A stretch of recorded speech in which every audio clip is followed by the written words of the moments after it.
ஆகையால் எதை குறித்து நம்ம பயப்பட வேண்டியதில்லை. ஏன் துதிக்கணும்? துதிக்கிறது எதுக்கு? நம்ம ஆண்டவருக்காகவா துதிக்கிறோம்? துதிக்கிறதே நமக்காக தான். ஹல்லேலூயா. அப்படிதான் வேதம் சொல்லுகிறது. ஹல்லேலூயா.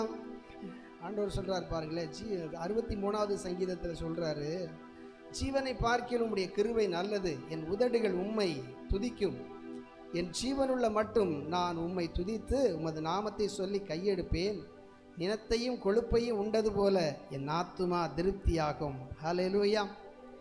துதிக்கிறது எதுக்குன்னா நம்முடைய ஆத்துமா திருப்தி ஆகிறதுக்கு தான். ஹல்லேலூயா. அதுதான் ஆண்டவர் அதை கட்டளை எடுக்கிறார். ஒரு உதாரணத்தை சொல்கிறேன்னு, ஒரு தாய் இருக்கிறாங்க பாருங்களேன்.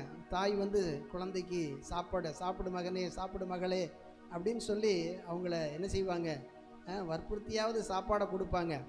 ஒன்று ஆண்டவர் ஏன் நம்மளை துதிக்க சொல்கிறாருன்னா, துதி மகளே ஸ்தோத்திரம் பண்ணு அப்படின்னு ஏன் சொல்கிறாருன்னா, எல்லாவற்றிலையும் ஸ்தோத்திரம் பண்ணு அப்படின்னு சொல்கிறாருன்னா, நீ துதிச்சின்னா தான் என்ன நடக்குமா அங்கே சொல்லியிருக்குது. துதிக்கும்போது என்ன நடக்குதா, நிலத்தையும் கொழுப்பையும் உண்டது போல ஆத்துமா என்ன செய்யுதான், திருப்தி ஆகுதான். ஹல்லேலூயா. சாப்பிட்டா திருப்தி ஆகும் பாருங்களேன். மனுஷனுக்கு வேறு எதுலேயும் திருப்தியே கிடையாது. பணப்பிரியன் பணத்தினால் திருப்தி அடைவதில்லை, செல்வப்பிரியன் செல்வத்தினால் திருப்தி அடைவதில்லை. ஆனால் சாப்பாடு மட்டும் ஒரு அளவு தான், அது திருப்தி ஆயிரும், அதுக்கு மேலே சாப்பிட முடியாது. ஹல்லேலூயா. அது மாதிரி தான் அந்த துதிக்கிறது பாருங்களேன். துதிக்கும்போது என்ன நடக்குதா, ஆத்துமா திருப்தி ஆகிறது. ஹல்லேலூயா.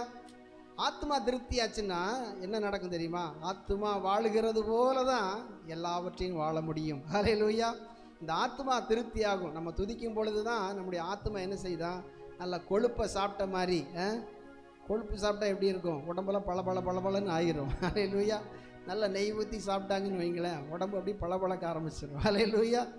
ஆமாம், அந்த மாதிரி நல்ல ஆண்டவரை துதிக்கும் பொழுது ஆண்டவர் என்ன சொல்கிறாருன்னா, நீ துதிச்சியன்னா அது உனக்கு நல்லதுப்பா, உன் ஆத்மா திருப்தி ஆகும். உன்னுடைய ஆத்மா எப்படி திருப்தி ஆகும்? துதிக்கிறதுனாலே ஸ்தோத்திரம், பலியிடுறதுனால என்னது, பலியிடுறதுனாலே, பலின்னா நம்ம என்ன நினைக்கிறோன்னா ஆண்டவருக்கு ஏதோ தேவைப்படுது போல. ஆண்டவர் சொல்கிறாரு பாரு, மலையில் தெரிகிற ஆயிரம் ஆடுகள் எல்லாம் என்னுடையது. நான் மாம்சத்தை, இந்த ரத்தத்தை, அதனுடைய ரத்தத்தை குடித்து மாம்சத்தை புசிக்கிறதுக்கு நான் உன்னை கொன்ற சொல்லலை. எதுக்காக ஆண்டவர் இஸ்ரவேல் ஜனங்களுக்கு பலி எடுக்கிறதுக்கு அவர்களுக்கு என்ன சொன்னார் தெரியுங்களா? லேவியர் ராகமத்தில் ஒரு வசனம் வாசித்தோன்னா தெரியும் பாருங்களேன். லேவியர் ராகமம் இதெல்லாம் தெரிஞ்சுக்கிட்டால் தான் நம்ம துதிக்கிறது சும்மா இருக்க மாட்டோம் பாருங்களேன். லேவியர் ராகமம் 17ஆம் அதிகாரம், ஏதோ வந்தோம் சும்மா பாடணும் அப்படிங்கிறது இல்லை. 17-11 வாசித்தோன்னா, மாம்சத்தின் உயிர் இரத்தத்தில் இருக்கிறது, நான் அதை உங்களுக்கு பலிபீடத்தின் மேல் உங்கள் ஆத்துமாக்களுக்கு பாவ நிவர்த்தி செய்யும்படிக்கு கட்டளையிட்டேன். ஆத்துமாவிற்காக பாவ நிவர்த்தி செய்கிறது இரத்தமே. ஹல்லேலூயா.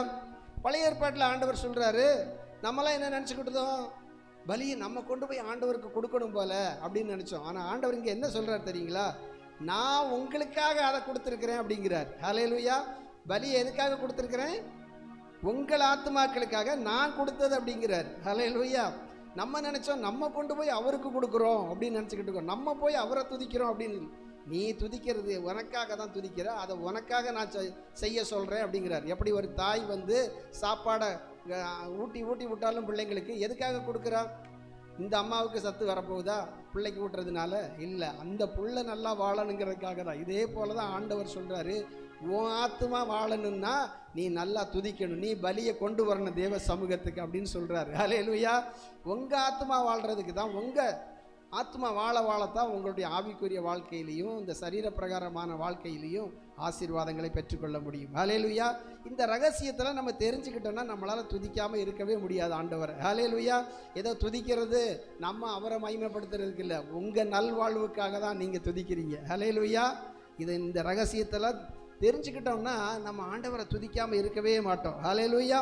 அப்போ ஆண்டவர் துதிக்க சொல்கிறது ஏதோ அவரை மகிமைப்படுத்துறதுக்கு கிடையாது, உங்களுடைய நல்வாழ்வுக்காக. ஹல்லேலூயா.